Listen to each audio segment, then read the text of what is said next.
हम सबकी जिंदगी में कोई ना कोई ऐसा इंसान जरूर होता है जो हमेशा दूसरों के लिए हाजिर रहता है। ऐसा लगता है जैसे वो अपनी परवाह किए बिना बस देने के लिए ही बने हैं। ये वो दोस्त हो सकते हैं जो आधी रात को भी फोन उठा लें, या वो सहकर्मी जो हमेशा दूसरों का काम भी अपने सिर पर ले लेते हैं, या फिर परिवार का वो सदस्य जो सबकी जरूरतों को अपनी जरूरतों से कहीं ऊपर रखता है। पहली नजर में देखें तो ये बहुत ही अच्छा, बहुत निस्वार्थ लगता है। पर सवाल ये है कि क्या हमेशा अपनी हद से ज्यादा देना सिर्फ एक अच्छी आदत है, या फिर इसके पीछे कोई गहरी मनोवैज्ञानिक वजह छिपी हुई है? आज की इस पड़ताल में हम इसी सवाल की तह तक जाएंगे। तो चलिए हमेशा देने की इस आदत की परतें जरा हटा कर देखते हैं, क्योंकि साइकोलॉजी हमें बताती है कि जो चीज़ बाहर से सिर्फ एक अच्छी आदत दिखती है, अक्सर उसके पीछे की कहानी कहीं ज्यादा गहरी और उलझी हुई हो सकती है। मनोविज्ञान की माने तो ये हमेशा निस्वार्थता या सेल्फलेसनेस नहीं होता, बल्कि अक्सर ये बचपन में सीखा गया एक बहुत गहरा सर्वाइवल मैकेनिज्म होता है। मतलब जिंदा रहने और खुद को सुरक्षित रखने का एक तरीका, एक ऐसी रणनीति जो दिमाग ने हालात से बचने के लिए अपना ली है। तो आखिर ये सर्वाइवल मैकेनिज्म काम कैसे करता है? इसकी जड़ें, जैसा कि मैंने कहा, अक्सर बचपन के अनुभवों में बहुत गहराई तक धंसी होती हैं। चलिए इस आइडिया को और खोलकर समझते हैं। इसकी शुरुआत होती है एक कॉन्सेप्ट से, जिसे साइकोलॉजी में कंडीशनल पॉजिटिव रिगार्ड कहते हैं। इसका सीधा सा मतलब है बचपन में ये सीख जाना कि प्यार और अहमियत तभी मिलेगी जब कोई किसी के काम आए, जिम्मेदार हो या अच्छा बर्ताव करे। प्यार को कभी ऐसी चीज की तरह देखा ही नहीं गया जो बिना शर्त के मिलती हो, उसे हमेशा कमाना पड़ता था। और इस सीख से होता क्या है? दिमाग एक बहुत सख्त नियम बना लेता है, और वो नियम है, मैं प्यार के लायक सिर्फ और सिर्फ तभी हूं जब मैं दूसरों के लिए कोई वैल्यू या मूल्य दे सकूं। ये सोच धीरे धीरे उनकी पहचान का ही एक हिस्सा बन जाती है। अब देखते हैं कि बचपन की ये कंडीशनिंग बड़े होने पर किसी के खुद के बारे में सोच को कैसे आकार देती है।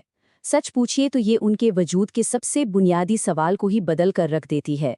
इस स्लाइड में जो बात है वो वाकई इस पूरी गुत्थी को खोल देती है। जहां ज्यादातर लोग मन में खुद से पूछते हैं, क्या मुझे प्यार किया जाता है? एक ओवर गिवर खुद से पूछता है, क्या मैं किसी के काम आ रहा हूं? देख रहे हैं आप, यहाँ प्यार की जगह उपयोगिता या यूजफुलनेस ले लेती है। उनकी पूरी सेल्फ वर्थ या कह लीजिए आत्ममूल्य दूसरों के काम आने से जुड़ जाता है। और इसके नतीजे बहुत गहरे होते हैं। आत्ममूल्य का पैमाना ही दूसरों की मदद करना बन जाता है। इसीलिए आराम करना या खाली बैठना बहुत असहज लगता है, क्योंकि उस वक्त वो उपयोगी महसूस नहीं कर रहे होते। किसी को ना कहना तो जैसे एक खतरे जैसा लगता है, क्योंकि उनके दिमाग को लगता है कि अगर मदद नहीं की तो उनकी अहमियत ही खत्म हो जाएगी। उनके लिए बस काम आते रहना ही सुरक्षित महसूस करने का इकलौता तरीका है।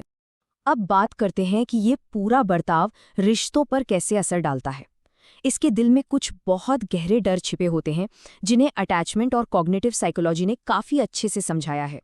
सबसे बड़ा और सबसे बुनियादी डर होता है रिप्लेस कर दिए जाने का। एक ऐसा डर कि कोई और उनकी जगह ले सकता है और फिर उनकी कोई जरूरत ही नहीं रहेगी। और देखिए, कॉग्निटिव साइकोलॉजी बताती है कि दिमाग के लिए रिप्लेस होने का डर सीधे सीधे अबैंडनमेंट यानी पूरी तरह से अकेले छोड़ दिए जाने के डर से जुड़ा होता है। अगर वो उपयोगी नहीं रहे तो उन्हें अकेला छोड़ दिया जाएगा। ये एक बहुत ही ताकतवर ड्राइविंग फोर्स बन जाती है। और इसी से बनता है इमोशनल केयरटेकर का पैटर्न। ये अक्सर चिंता या पीपल प्लीजिंग, मतलब दूसरों को हर हाल में खुश रखने वाले पैटर्न से आता है। ऐसे लोग लगातार दूसरों की जरूरतों का अंदाजा लगाते रहते हैं और किसी भी तरह के झगड़े या टकराव से हर कीमत पे बचते हैं। तो सबसे जरूरी बात यह है कि वो इसलिए ज्यादा नहीं देते कि वो महान है, बल्कि इसलिए देते हैं क्योंकि उनके लिए अपनी उपयोगिता खोने का मतलब है इंसानी जुड़ाव या कनेक्शन ही खो देना। लेकिन इस कहानी का एक और पहलू भी है। देने में जितनी आसानी होती है, लेने में उतनी ही ज्यादा मुश्किल। ये संघर्ष उनके अंदरूनी दुनिया का एक और बहुत अहम हिस्सा है। साइकोलॉजी में इसके लिए एक शब्द है इम्बैलेंस्ड रेसिप्रोसिटी। ये एक ऐसी मनोवैज्ञानिक हालत है जहां किसी से मदद लेना बहुत असहज या एक कर्ज जैसा महसूस होता है, जबकि देना बिल्कुल नेचुरल लगता है। उन्हें लगता है कि जो कुछ भी उन्हें मिल रहा है उसे कमाना पड़ेगा, क्योंकि बिना शर्त का प्यार उनके लिए एक अनजान एहसास जो है। और इसका सीधा नतीजा क्या होता है? Self neglect. यानी अपनी ही जरूरतों को नजरअंदाज करना। वो पूरी तरह थके होने के बावजूद मदद के लिए दौड़ पड़ेंगे, अंदर से खाली होने पर भी देते रहेंगे। ये उनकी ताकत नहीं, बल्कि दूसरों से जुड़े रहने के लिए अपनी जरूरतों को अनदेखा करने की एक सीखी हुई रणनीति है। तो इन सभी बातों को जानने के बाद अब हम इस पूरे कॉन्सेप्ट को एक नए और शायद ज्यादा हमदर्दी भरे नजरिए से देख सकते हैं। तो इस पूरी चर्चा का जो सार है वो ये है कि हद से ज्यादा देना कोई ताकत या कमजोरी नहीं है। ये असल में इंसानी जुड़ाव बनाए रखने के लिए सीखी गई एक बहुत ही शक्तिशाली रणनीति है। ये एक सर्वाइवल स्किल है जिसने कभी उन्हें सुरक्षित महसूस करने में मदद की थी। और ये हमें एक बहुत ही गहरे सवाल पर लाकर छोड़ता है। सोचिए जरा, अगर उपयोगी होना ही किसी की पहचान ना रहे तो फिर पीछे क्या बचता है? ये एक ऐसा सवाल है जो किसी को भी अपनी पहचान को सिर्फ काम या उपयोगिता से परे देखने के लिए सोचने पर मजबूर कर देता है।